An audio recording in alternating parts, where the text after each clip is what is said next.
Coming up on this episode of Iowa Life, meet 3 Iowa girls wrestling pioneers. I love it, you know, it pushes me to be better, pushes me to be a better version of myself.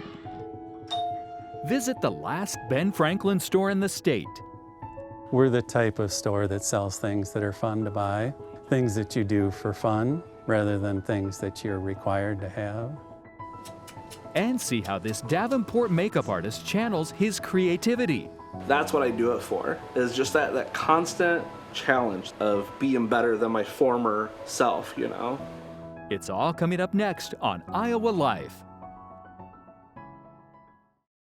Funding for Iowa Life is provided by the Gilchrist Foundation, founded by Jocelyn Gilchrist, furthering the philanthropic interests of the Gilchrist family in wildlife and conservation, the arts and public broadcasting, and disaster relief. Mark and Kay DeCook Charitable Foundation, proud to support programs that highlight the stories about the people and places of Iowa. The Strickler family, in loving memory of Lois Strickler, to support programs that highlight the importance of Iowa's natural resources on Iowa PBS. And by the Laney Grimm Fund for Inclusive Programming at the Iowa PBS Foundation.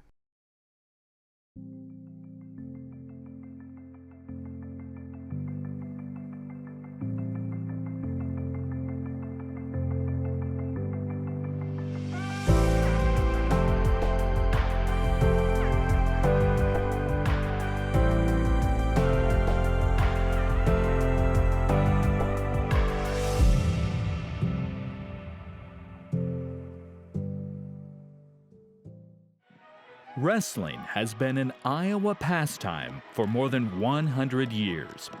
It's a sport that embodies the spirit of being tough, hard-working, and gritty, something Iowans are known for. Wrestling is a sport that is easy to fall in love with. I think there's 2 types of people. There's people who love wrestling and people who don't understand wrestling. Historically, the sport has been dominated by men. If girls wanted to wrestle in high school, they often had to compete against boys. That changed in 2022. Thank you all for being here. We have some championships to settle later on. There is one thing I would like to say, and that is we've sanctioned girls wrestling.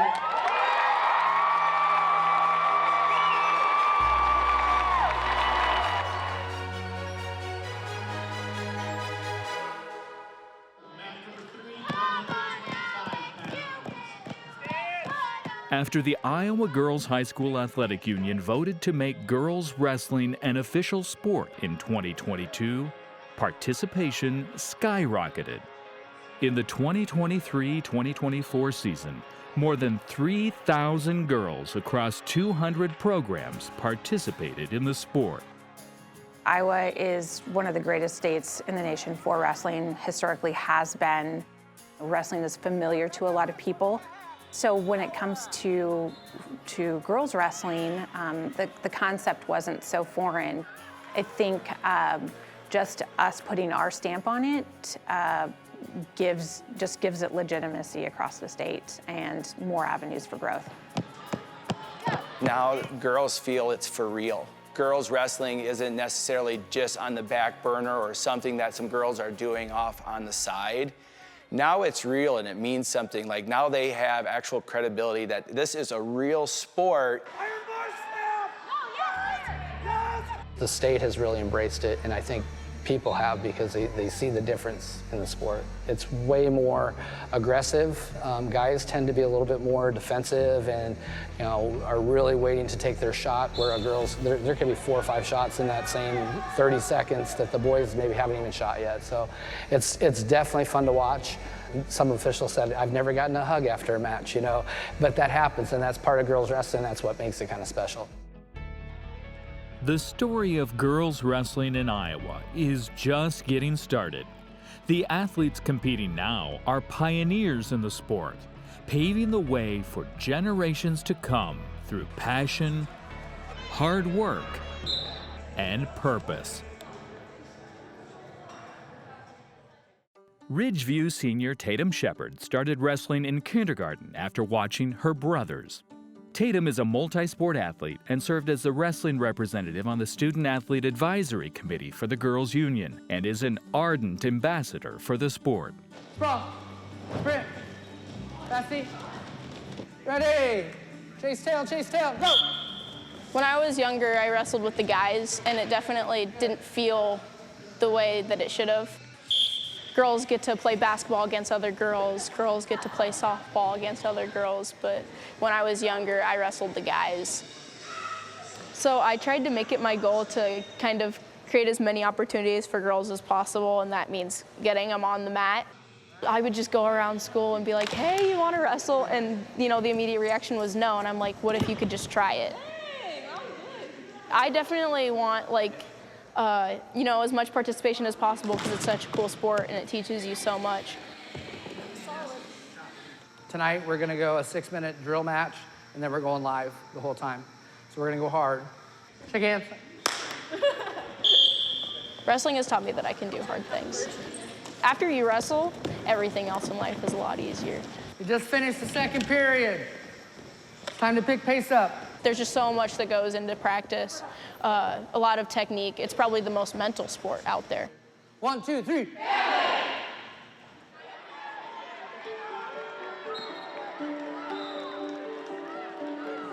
I enjoy getting better. I look forward to just making small improvements. I'm not worried about losses. I'm just worried about getting better and getting to spend time with my family. Her opponent from Richfield, Tatum Shepard. For my legacy, I don't want to be, I want to be known as the state champ, but I'd rather be known as the person that started wrestling in high school against the guys, worked their way up, and now got to wrestle against girls. I want to be known as a person that people can talk to or set a good example for the younger girls. They see me and they want to continue wrestling, and it gives them a little bit of hope. Perhaps no one has a more inspiring reason for why they wrestle than Charles City native Lily Luft. In 2017, Lily's older brother Logan was killed in an ATV accident at the age of 15. To honor Logan's love of wrestling and his dreams of becoming a state champion for Charles City High School, Lily decided to go out for the sport herself. She went on to become a 3-time state champion and is now part of the inaugural women's wrestling program at the University of Iowa. We're gonna hit some live, let it out here. Spill it out, let it on, leave it on the mats today. Logan was such a determined and goal-oriented kid that, it drove me to want to create those goals. And one of his other goals was he's gonna wrestle for the Iowa Hawkeyes. And so, now I'm here, I'm on the women's team, and, I'm not necessarily walking in his footsteps, but, I think that having that why and having him kind of push me along through that is something special. It's taught me to become more resilient. It's taught me to become patient, determined, and persistent. Other sports are definitely mentally and physically challenging, but not like wrestling. And I think that when I walk into the practice room, it's just all I can focus on.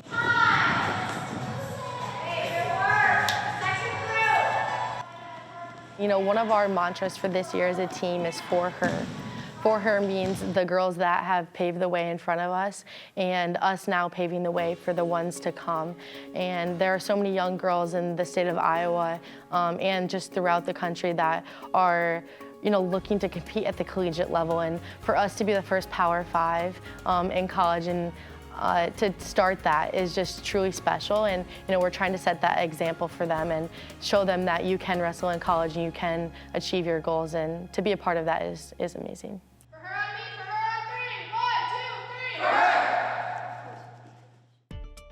Decorah High School powerhouse Naomi Simon is another familiar face to those in the Iowa wrestling community. She ended her high school career with an undefeated record and made history as the first 4-time girls state wrestling champion.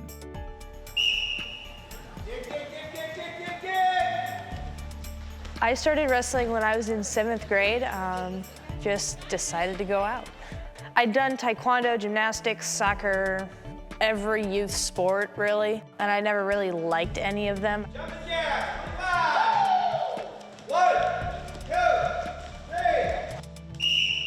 I've always had a really hard time connecting with my peers, making friends, and wrestling just turned out to be a really great place where I could make friends and meet new people. Everybody who steps foot into a wrestling room is automatically transported into a new world, realm full of just hard work that is found nowhere else. In the hole, back there 3, 170 pounds. Naomi Simon, Decorum, Danica Petrie. I've had so many people come up to me and say, "Oh, I watched you wrestle and it just made me want to go out." And I'm like, "Oh, that's so sweet." I never intended to be the person up front. I've always looked at people like Adeline Gray, Dan Gable, Spencer Lee, all of the wrestling icons, and I'm like, I want to be there. Oh my God, hi, Especially within the past few months, I just sort of realized that all these people are just here to help me and support me, and then I just want to give back to them.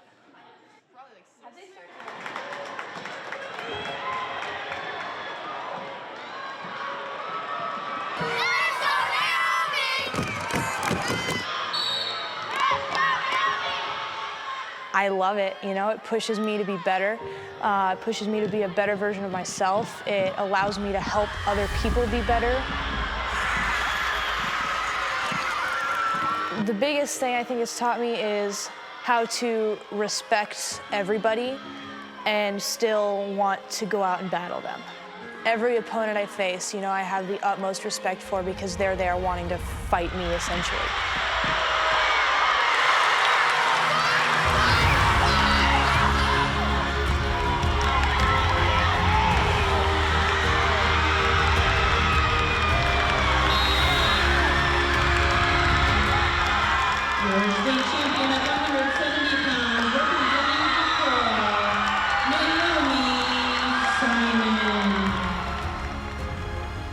It gives me a platform to show other people that no matter what they do, there's always a place like wrestling, or if you do basketball, there's always somewhere where you can belong.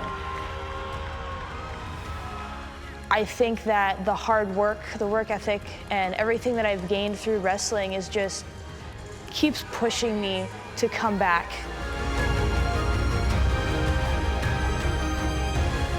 I have a wrestling addiction. I just can't leave.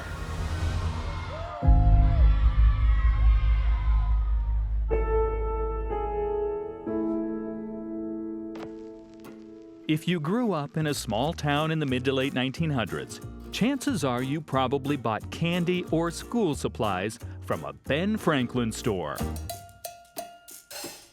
With its signature red and white storefronts, the shops were once a staple of Main Street America. The stores were famous for having a wide variety of merchandise. Shoppers could purchase fabric, kitchen utensils, toys, stationery, and everything in between. Named after founding father Benjamin Franklin, the company used his likeness in reference to his thrifty nature. The first iteration of the chain was created in the late 1800s as a mail-order company called Butler Brothers. By the 1920s, Butler Brothers had rebranded into Ben Franklin. The company operated under a franchise system where stores were independently owned. At one point in the 1970s, there were an estimated 2,500 stores nationwide and more than 100 in Iowa. As larger craft stores and big box chains began to dominate America's retail landscape, many Ben Franklin stores found it difficult to compete and closed. The Ben Franklin Company eventually went bankrupt in 1996, but a handful of stores managed to stay open for many years by operating independently from the parent company. Yet one by one, the remaining Ben Franklins across the country continued to shut their doors, oftentimes due to the owners retiring. By 2023, there was only one Ben Franklin store left standing in Iowa.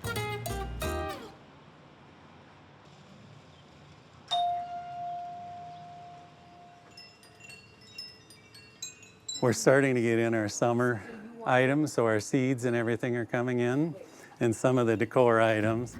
Northwest Iowa natives Lori and Phil Warnke have owned the Ben Franklin in Sheldon since 1991. The Warnkes are from Northwest Iowa and moved to the central part of the state for various jobs before coming back to Sheldon to take over the store they grew up going to. I used to come here every Saturday with my mom and siblings and do our Saturday shopping and candy and school clothes and notebooks and pencils, and yep, we grew up here. We had 4 boys in our family, so we didn't do a lot of shopping. Just wasn't worth the torment for our mother to put her through it. But we came here and bought candy whenever we could. We bought all our school supplies. This part of the store is the domestics and towels and blankets, sheets, those types of things. Fabric department is the entire back corner. And then the craft department runs all along here with beads, cross stitch, paints, arts. We're not the type of store like a pharmacy or a grocery store where you have to buy food or you have to pick up medicines. We're the type of store that sells things that are fun to buy, that they're hobbies or games or activities or things that you do for fun rather than things that you're required to have. So when you come in a store like ours, there's a lot of surprises, where when you go into a chain store, it's pretty predictable what you're going to get. Then games are all here. Models kind of come through here.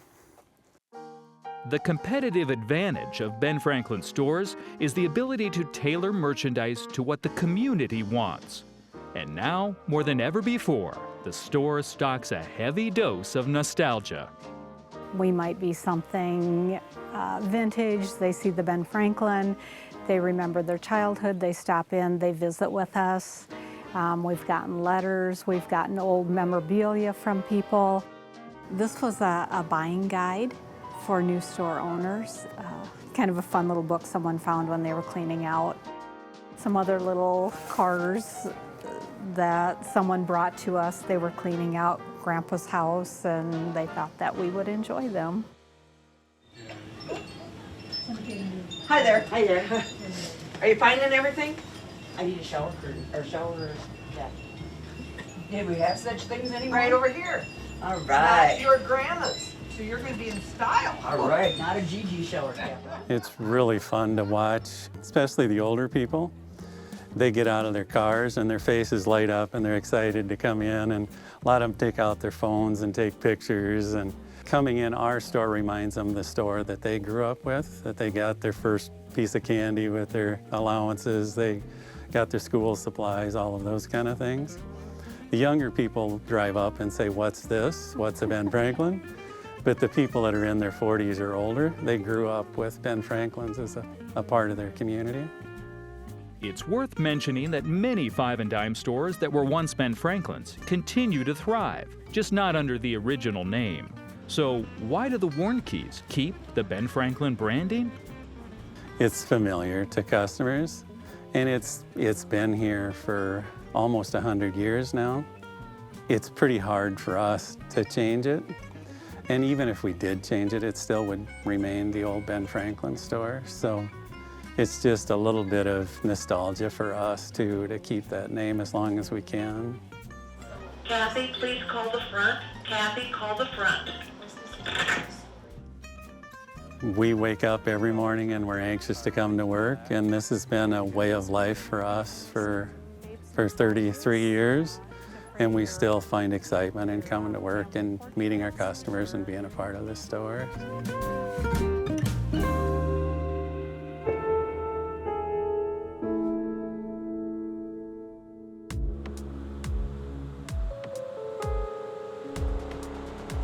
There's no such thing as real zombies. All the things that you might see in this are fake blood, fake gore, prosthetic makeups, or just makeup. None of it's actually real.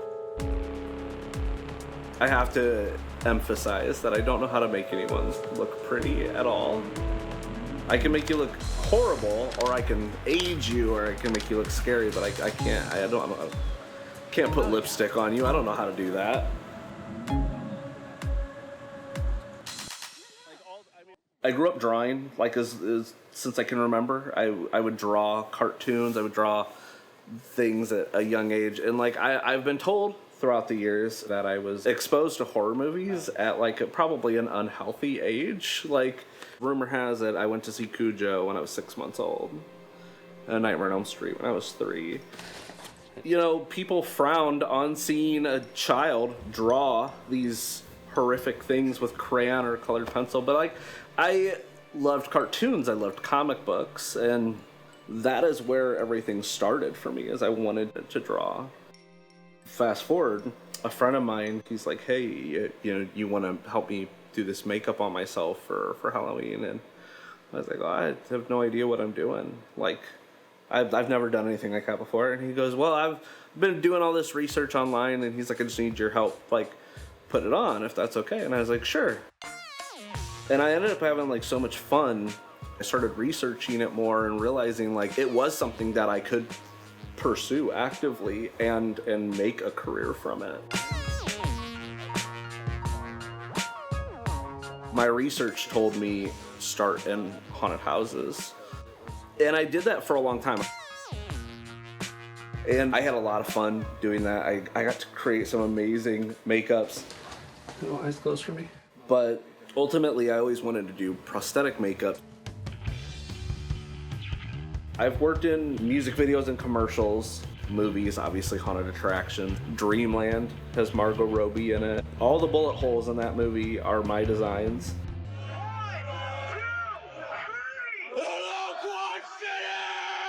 But my first like major putting me on the map kind of thing, it was called the Zombie Pride Parade. The guy who was creating it, he took this younger photo of himself and he gave that version of himself a persona and gave him a false name and created him as a missing person. We had stacks of missing persons flyers like this, and we would go all over. And that scared the whole Quad Cities, and the Quad Cities believed it was a legitimate thing to be afraid of. It noticeably got made into a big deal because so many people ended up getting involved. And like the police were involved, and it was like this whole endeavor. And once he said zombie the first time, everyone was like, oh, haha, you know, like we get it now. It's like you had us fooled. They needed a makeup artist to come in and like help bring these creations to life. So many people ended up getting involved. I think it was like 150 people done up as zombies into the Halloween parade, unannounced. That was kind of where the career kicked off big time. Like that was the moment. I'm gonna get really close up. We're gonna do some shading. Keep your eyes closed for me. He is very good at what he does. Tilt your head up for me. Of course, he has his movies and everything, but on our side, people love having Corey do body paint or prosthetics. And then a lot of times it gets published.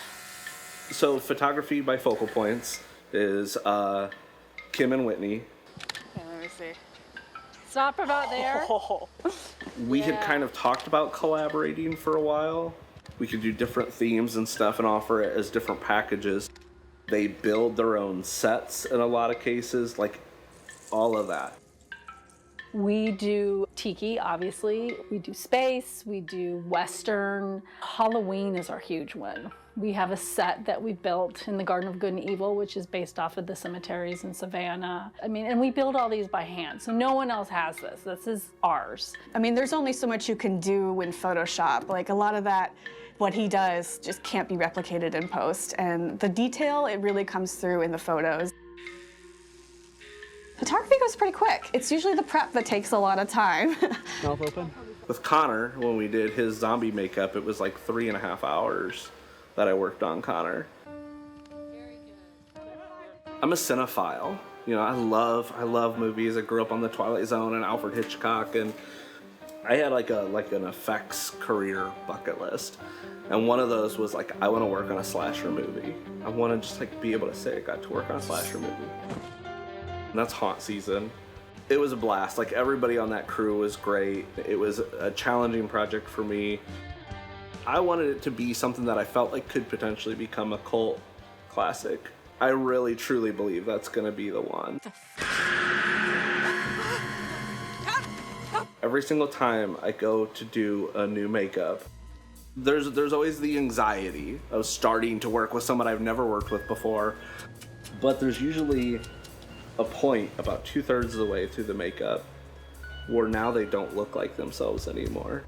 That's what I do it for, is just that constant challenge of being better than my former self, you know?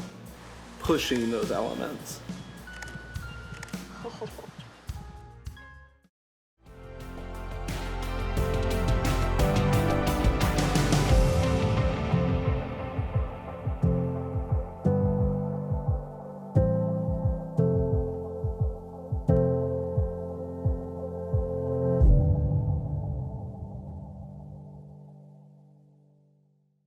Funding for Iowa Life is provided by the Gilchrist Foundation, founded by Jocelyn Gilchrist, furthering the philanthropic interests of the Gilchrist family in wildlife and conservation, the arts and public broadcasting, and disaster relief.